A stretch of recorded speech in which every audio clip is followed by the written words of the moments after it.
बापरे, काय आले बातम्यांना मंडळी? बघा की, चष्मा कुठं गेला? चष्मा दिसतोय का कुणाला? चष्मा कुठं? चष्मा. काय चष्म्याला काच नाही म्हणताय? जाऊ द्या, काच नसली तरी कशाला, आहे की चष्मा, दिसतोय जबर. बघा बातम्यांना काय आले. म्हातारा लग्नात गेला, 25 गुलाबजामुन 15 पोळ्या, 25 गुलाबजामुन 15 पोळ्या, 10 वेळा भाजी खाऊन असा बिनपत्रिकेचा गेला आणि पळून आला. कोण असेल बरं म्हातारा? जाऊ द्या आता, हे तर जाऊ द्या पेपरचं, जाऊ द्या आता मी विचार करतो कोण असेल तो.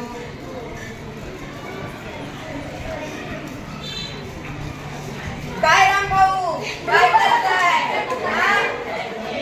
म्हाताऱ्याची चोरून ऐकायची सवय गेलेली नाही. बघा आज तर या की, या राम भाऊ या. काय काय म्हणताय? काय करत होतो? अहो आमच्या चिरंजीवांना ऍडवाइस देत होतो. लेखाचं सारखं मराठीतच इंग्रजीतच बोलणं असतं. फॉरेन टंग मध्ये सारखं बोलतो. आपली सोन्यासारखी मदर टंग काय डेड झाली होय? बोला की, सारखं त्याने फॉरेन टंग मध्येच बोलावं. आपली ही सोन्यासारखी भाषा आहे, मग इंग्रजीत कशाला बोलायचंय? परक्यांचं असतं ते परक्यांचं आणि आपलं ते आपलंच. काय म्हणतात? Hours is ours. बाबा गळा बसला.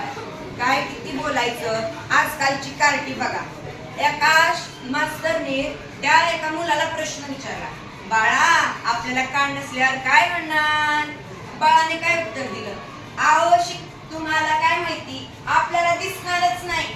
शिक्षक थांबवले. अरे काय झालं? ऐकताय का राम भाऊ? ऐका. शिक्षक थांबवले. अरे म्हटले बाळा कसं काय?